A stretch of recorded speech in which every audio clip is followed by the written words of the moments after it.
Okay, so I'm going to go through some slides that will give you an idea of where we are in the economy and where we are in markets, just to steady everyone's nerves, because all everybody sees is headlines: the world's going to shit, everything's going to die, the world is going to war, all of this stuff. The reality is it something much better? Let's see if I can figure this out. So firstly, I use a framework that I call the Everything Code. It's something that I've spent 35 years building in macro, where I started to realize that the dominant factor in all of macro is actually liquidity and the debasement of currencies, and it explains most price movements in all of the assets that we care about. And I realized it's all to do with debt, and it came from why we're seeing 4-year cycles in crypto and the economy and all of these things is actually driven by the debt refi cycle. The world just reached too much debt back in 2008, and what we've been doing since then is servicing the debt. We've also got some other key factors. This chart is a chart that I produced a few years ago. It's still the single most important chart in macro and explains everything that is going on in our world today. And this is the fact that demographics is everything, and the demographics of the aging populations across the Western world, these are the US numbers using the labor force participation rate, explain the build-up in debt. Why that is as populations get older, economies slow down. To service the existing debt, it requires more debt. To create GDP growth, you need more debt. See, GDP growth is driven by population growth, productivity growth, and debt growth. And debt growth has been the driver both in the US, in China, in Europe, in the UK, all across the world. It's all driven by the same dynamic, and that's this aging population thing. It slows down GDP growth and creates unstable economies. And that chart just shows the stunning correlation between debt to GDP and population itself. What's interesting is then when you go one stage further and say, okay, we're seeing this debt, how are we dealing with this debt? And it's actually just driven by liquidity. So here I'm using Fed net liquidity. Fed net liquidity is the balance sheet of the Federal Reserve, the Treasury General Account, which is the Treasury themselves, not the Fed, and then the reverse repo facility. These are the levers that they've been using. It started just using the balance sheet, 2009, all the way through to about 2014. It was just the use of the balance sheet. Then they started sneaking in new ways of debasing currency, and that was by adding in these other levers, getting banks to put reserves here or take reserves out there, or injecting money into the economy via the checking account, the Treasury General Account. That's actually shifted to total liquidity now because everyone figures out the game, which is the debasement of currency, debase the currency, try and grow GDP growth and lower debt to GDP, or just manage it. Now they're using total liquidity, which includes measures like M2, which is the banking system as well. So when you add those things up, this has, and I'll show you these charts later, the most stunning correlation of all time to all assets. So 90% of Bitcoin's price movements are driven by total liquidity, and 97% of the NASDAQ. So here's the real issue here. Why are the rich getting richer, the poor getting poorer? Well, scarce assets keep going up in price. Real estate, equities, art, gold, all of these things. Young people can't afford it. Poor people can't afford it because they've got variable income, which is earnings, and it buys them less of these every year. What's actually happening, what that mechanism is a tax on everybody of 8% a year. A global taxation of 8% a year that you don't understand. You just don't get richer by 8% a year. Add in another 3% global inflation, you're at 11% debasement of currency. That's your hurdle rate to stay as wealthy as you are today. That's a staggeringly difficult thing, considering most asset classes don't produce those kinds of returns, which is why so many young people have come to crypto, because crypto completely upends this system. They can't buy houses. They can't buy all of the other things that older people were able to afford. So they forced into more speculative, high risk assets that have much higher returns. It's the only way out of the trap. And the trap is driven by this debasement. So if you want to see how close the correlation is, and I'll show the full correlation chart later, it basically drives Bitcoin. And what we see is there's periods where it decouples, and these are the banana zones. It decouples when what we get is the retail frenzy, and the frenzy into the market, cools off, comes back to trend rate of this debasement of 8% or so. But over time, it produces astonishing returns. And that's why Bitcoin looks like this on the log regression channel. It's also still remarkably cheap. Where it ends up at the end of the banana zone is usually the 1 or 2 standard deviation level. We're a long way from that, and that would give us much higher prices. You can't see it on this. But if it were to get to 2 standard deviations, that would put Bitcoin at $850,000. I don't think it's going to go there, but what we're saying is there's plenty of upside to come. I know people get frustrated in sideways markets. It's just the nature of the beast. It does nothing, corrects for a while, and then explodes out of the traps. And we're kind of in that phase now that I'll talk to you about. When we talk about debasement of currency, you can't see this very easily, but at the top here is, well, these are all of the asset classes that we monitor at Xpan, my asset management firm. And you can see that most of the returns of US small caps, REITs, treasuries, preferred stocks, high yield bonds, they're all annualizing at less than 10% a year returns. So owning those assets makes you actually poorer because of the debasement. Once you get to the S&P 500, you're at 12%. Basically, you break even. Divide the S&P 500 by global total liquidity, it's basically a flat line. So owning US equities in the broadest sense makes you no money either. So all of the millennials have been piling money into 401ks and not getting richer. So none of their 401ks will buy them as much of a house and stuff like that. Only when you get to technology investing do you start beating the benchmark. And so this realization from the Everything Code is debasement of currency. There are only 2 assets that matter in the entire world. 1 is technology, and 2 is crypto. And crypto dwarfs everything else. It is the greatest performing asset in all recorded history. We've never had anything like this before. So here's Bitcoin since 2012, 130% annualized. That's including 3 gigantic drawdowns. Ethereum at 113 and Solana at 142. And Solana obviously starts later. So the magnitude of the returns is enormous. The volatility we have to stomach to do it is the game. And it's a matter of, I've told everybody about the don't fuck this up thesis of how to deal with volatility, how not to lose control of your tokens, because this stuff compounds over time. Bitcoin since 2012, 27.5 million % returns. Again, nothing ever has remotely come close to this. So that's the opportunity. And we said the tech stocks, they're great, and Bitcoin or crypto is great. Fantastic. Then you look at the NASDAQ versus Bitcoin, it's down 99.94%. Crypto is a super massive black hole that simply outperforms and sucks every other asset dry. This is the big one, the biggest one we've ever been given, the greatest macro opportunity of all time. We've got the central banks debasing currency, which is giving us a gigantic tailwind. They don't want the system to break, so every time something happens, they inject more liquidity. So they're giving you free money. And to take that money, you need the volatility. So what causes the volatility? Well, it's actually driven by liquidity again. Once you come to narrower time horizons, liquidity changes things. So we've just gone through a 3-month period of the market feeling shit and everyone's saying it's all over, we're never going to have alt season, everything's terrible, we're all going to die. What was actually happening was the fact that in Q4 2024, financial conditions tightened. And we measure financial conditions by the dollar, rates, interest rates, and oil. All of those went up in Q4, and there's a 3-month lag, and it drives it.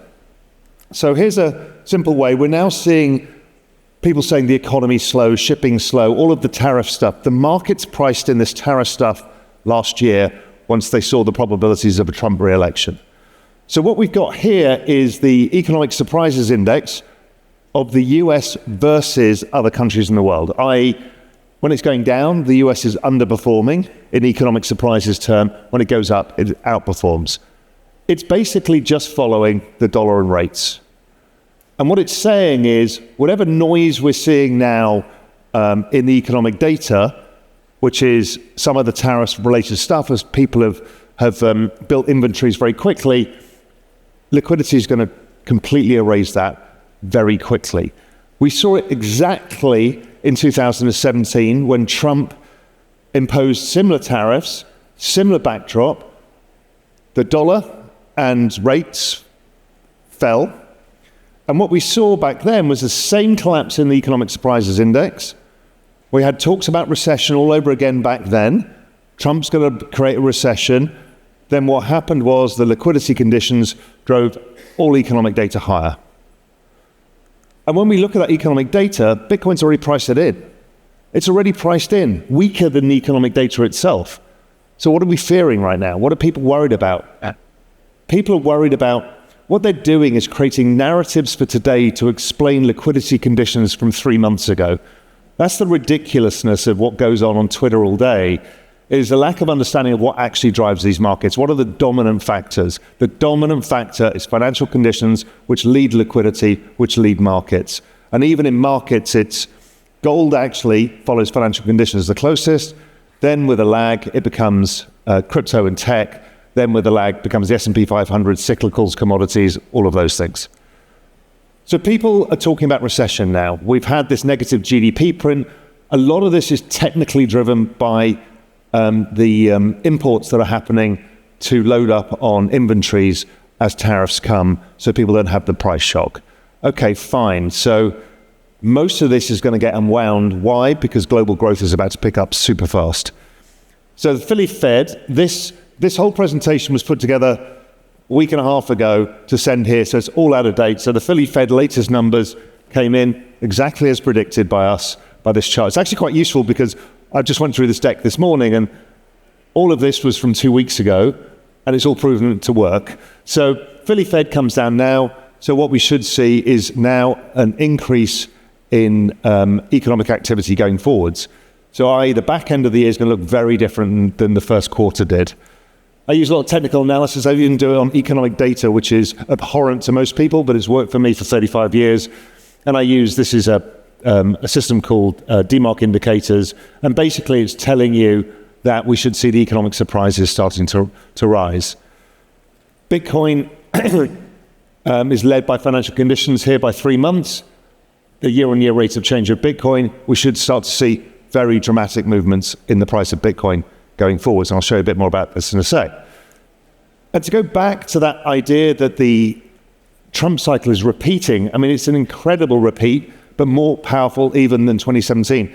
Those of us who were in crypto in 2017, that's when I made the mistake around this time of year, thinking, you know what, I'm going to sell my Bitcoin at 2,000. I bought it at 200 in 2013. It went to 20,000 at the end of the year, and I felt like a complete moron. And I managed to buy it back in the sell-off in COVID, and I bought it back at 6,500. So I sold it at 2,000 and bought it back at 6,500. That's how not to do things. That's called fucking it up. And so I'm trying to teach you how not to do that. So the dollar, Trump last time around, same thing. The market's priced in tariffs. The dollar screamed higher. It created this weak patch of growth. Trump came out and said the dollar's too high. Guess what? Scott Bessent, who's a macro hedge fund manager, I've known him for 20 years, 25 years. He understands the game. Trump said the same thing. Everyone said the same thing. The dollar's too strong. And hey presto, the dollar has utterly collapsed. And we haven't started yet. And it's a cyclical thing. It's not the end of the dollar. That's another narrative you read. There can't be the end of the dollar right now because 87% of world trade is in dollars and 50% of the entire world's debt are in dollars. So that's 200% of global GDP is actually in dollars. So there's a shortage of dollars globally, and that won't go away for a long time. So the dollar's collapsing. This kind of thing is a massive tailwind. As the dollar weakens, it means that the more global exports pick up. Everybody who's a foreigner who services US government debt, it's cheaper to service the debt, costs them less of their domestic currency cash flows. So it's a very powerful setup. A weak dollar is incredibly good for world growth. It allows China, everybody else to start exporting. The whole world economy starts picking up. The last time this happened, the Trump cycle, Well, that was the initial correction that we got. We had this whole period of correction, much like we've had now. It stopped in about March. Well, we got to about April. And then we did this. And from that correction low, it did a 23x. Now, I don't expect Bitcoin to do a 23x because this was much earlier in its adoption curve, but some of the others will, something close to it. We've got a perfect setup, one of the best setups I've ever seen, because we know the debt has to be rolled, we know the forward-looking liquidity is coming, and we know how assets react to it. So it's like having a crystal ball. Nothing will be perfect, but directionally, it should be right. So let's look at this liquidity cycle, break it down a little bit. So when you look at it, global M2 is a good proxy for total global liquidity. Why I use this on these charts is it's more real time. Total global liquidity is takes a longer to calculate for the various data inputs. But global M2 does a very good job. Again, like the dollar version, this is wildly outperforming what happened at the Trump previous cycle. So we've got plenty of dollar liquidity. Global M2 is driven by two things, the dollar itself, which is why it's accelerating so much, and then the global financial system, that's the banks. And what they're doing now, all of the governments around the world and the central banks are forcing the banks to buy debts. Basel IV is a reason behind that. The new changes to the SLR in the US. All of this is a way of forcing bonds and debt into the banking system and then forcing the banks to create more money using them as reserves. It's just another way of debasing the currency. So global M2, when we look at it outright, it does the same pattern every time. These patterns repeat not out of voodoo, it's because it's driven by the debt refi cycle. The average maturity of global debt is 4 years. They're all between the 3 and 5 year sector. There's some long-term debt. Nobody can issue long-term debt because the market won't absorb it. So what we find is we're shorter term. Every time we do this, we have a breakout, a retest. So this was the 16-17 cycle. This is the equivalent one I think now. Breakout, retest, explodes higher, does this whole liquidity tightening. That's the bear market. That's when the economy slows down. That's when rates go up. Does the same thing. COVID gave it a false, a double shot. It did it again. We're doing exactly the same thing. It's almost a complete repeat of the 2017. So what we're seeing is global M2 at all-time highs. That should mean all-time highs for asset prices. That's how the world works. What we've also got here is global M2 against Bitcoin. So it's the same chart, but now we can see what happens to Bitcoin every time this happens. It breaks out, retest, and then Bitcoin starts hitting the next leg of the banana zone. Usually you start the banana zone a bit earlier with the breakout, you have the correction, and then it goes. And I've talked about this, there's 3 phases of the banana zone. Phase 1 was Q1 last year, as we started to break out in all these measures, new all-time highs in liquidity, Bitcoin goes to all-time highs. We have the corrective period, which is the correction zone, and then we get the banana zone part 2, which is usually alt season. This is the fabled chart that everybody in the world has copied from me, but this is the global M2 chart versus Bitcoin with a 12-week lead. It's been like voodoo. It is the most voodoo-like chart I've ever come across, and it works. Will it work entirely? Often what you find is later on, Bitcoin outperforms global M2 because of the speculative mania that builds over time as people realize what's going on.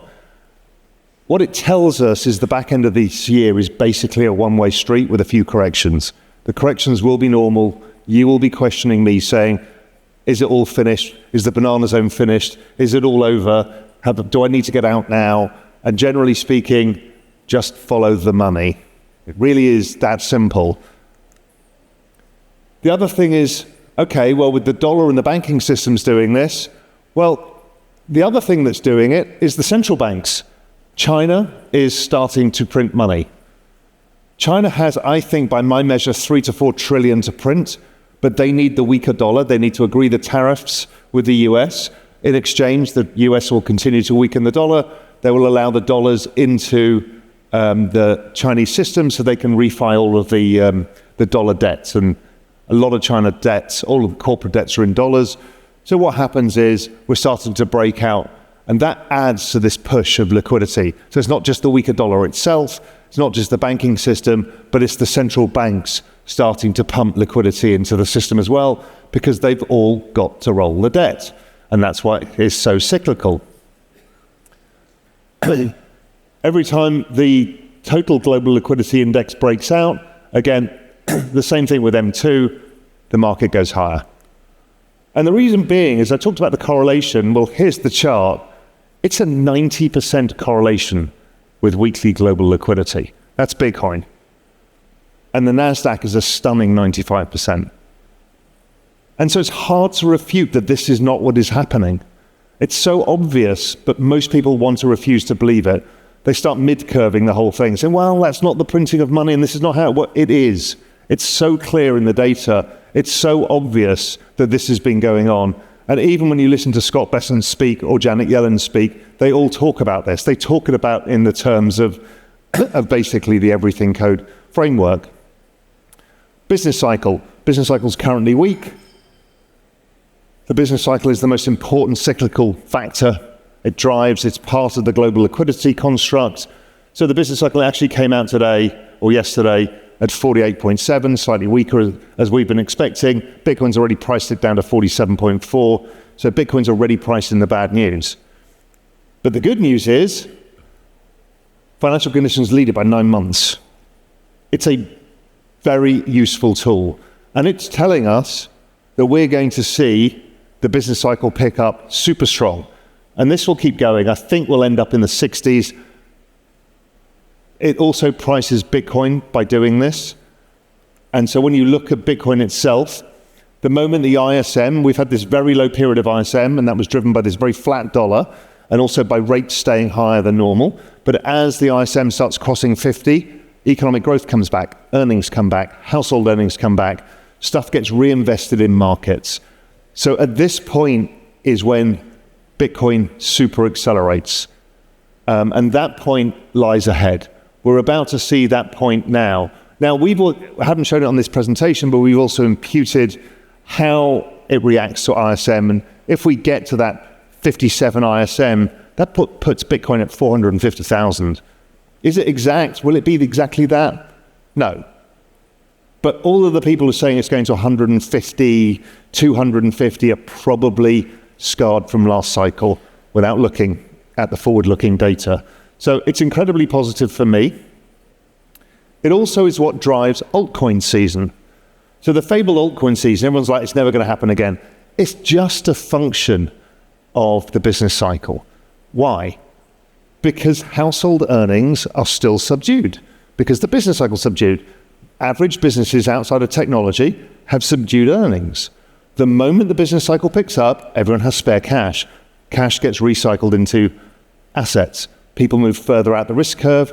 So altcoins are exactly the same as credit spreads, small caps, emerging markets, junk bonds, all of this, they're all exactly the same thing. The further out the risk curve, the business cycle actually drives all of it. It's also the same with fine wines. It's also the same with Rolex watches, all driven by the same thing. So we all want to see the ISM above 50. We've got the forward-looking data to say it's going to happen pretty soon, and that's going to be a very big signal to us. Usually that will happen as Bitcoin starts breaking all-time highs, which we imagine should happen pretty quickly, because that's every time that happens when we start to see these liquidity conditions. But the problem is nobody believes me. That's true. Everyone's like, no, but the markets and Trump and tariffs and geopolitics and China and then Russia and that's all and what you've all done is price in maximum fucking fear. At every point, you've got, this is number of stocks with a 40 days RSI below 30. This was before the rally really started. One of the few ever, this is the same as we had at COVID, when the world shut down. It's the same as the Russian default and the Asian crisis. People are crazy with fear. Investor Intelligence Survey, percentage bullish, all-time record lows. The least bullish people have ever been in history.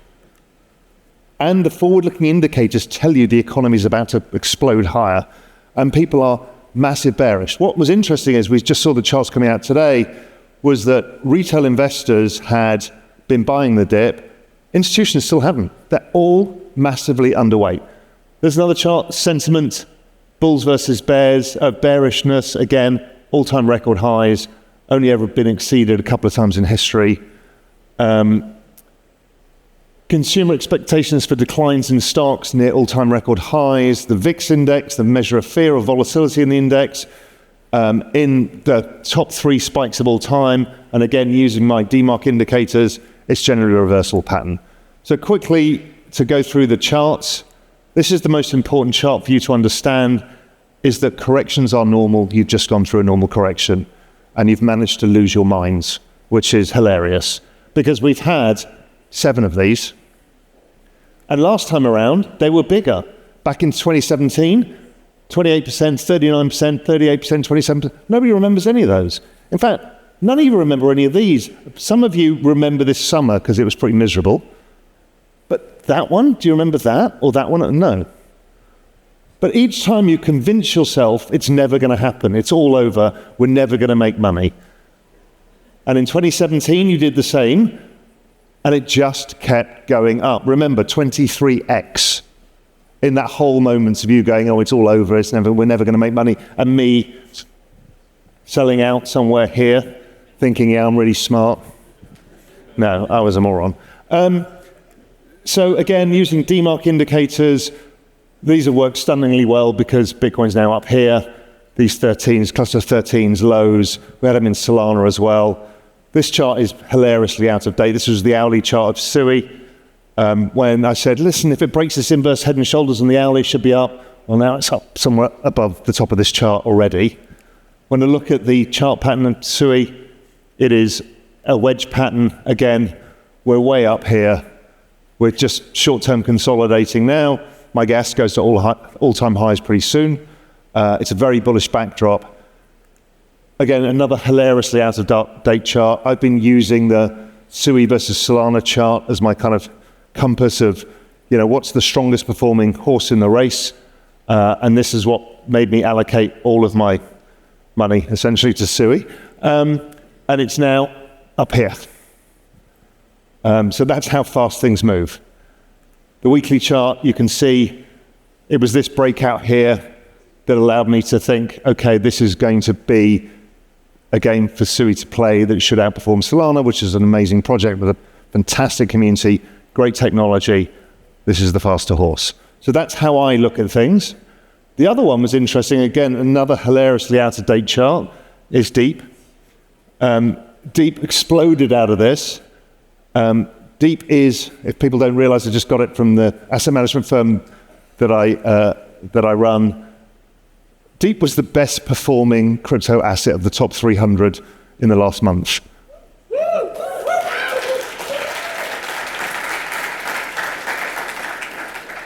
And it's outperforming Sui too. I mean, this is amazing. Well, it makes sense, right? This is the liquidity layer. Of course it will. And it's earlier stage. And it's so highly correlated. So, the whole ecosystem is looking amazing. You've seen here, you've been here, you've seen everybody talk. You've heard from all the builders, you've heard from all of the co-founders, you've heard from everybody why people care about this. It's not about the charts. The charts just reflect everything that you guys are all doing here. And it's an incredible job. The excitement of what's happening here today and over the last few days, everybody should be proud of. Everybody should be proud of what's been built, and the vision that these guys are executing on is simply stunning, and the market is paying attention. Walrus. This is hilariously out of date because it's up here now. So everything is broken out. Everything in the entire ecosystem is broken out. All of crypto is breaking out. Because of the energy and what's going on here, we happen to be the fastest horse right now. Is that a guarantee? No, it's not. But, I just follow the money. I follow the liquidity flows. I follow the charts. I try and make the best asset allocation decisions I can. And the best one I can think of is we're in the banana zone. So the banana zone comes in phases. I'll show you that in a sec. But basically, in that correction, using a simple measure, RSI, we got to hilariously oversold. What normally happens afterwards, period of sideways consolidation, break higher. We've just had the sideways consolidation. This is what happens if you put all of those periods together, create an average. That looks the same as the liquidity chart. It's all the same thing, right? It's all telling you exactly the same thing, which is the banana zone is upon us. That's when the dollar had this massive move. It was a 4 standard deviation move, one of the largest, fastest moves in the dollar's history. What happens after that? Well, after the red line, number go up. People say, well, we must be near the top. What happens when we're near the top? This is everyone's fear, always.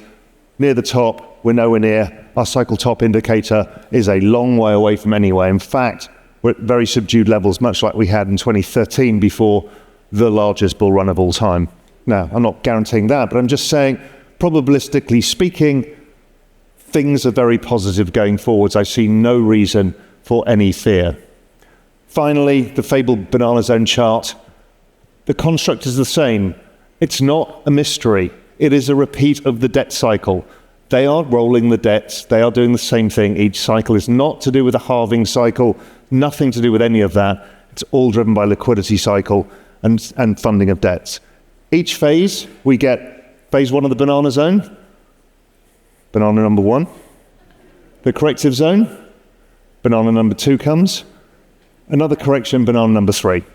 So this is the banana zone.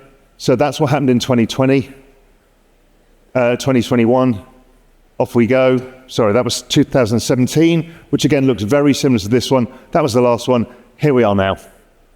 It can't be clearer to me. I've shown you the macro evidence, the technical evidence, the sentiment evidence. Everything here suggests to me that hold on to your hats, don't fuck this up, don't lose control of your tokens, don't use leverage, don't get your wallet hacked, just sit with it, be careful, don't get FOMO, do all of the right things, and we'll go up to the next phase of correction zone. That's going to be harder, because the next one that happens, we'll have a 35% drop, and you'll all say, is it over?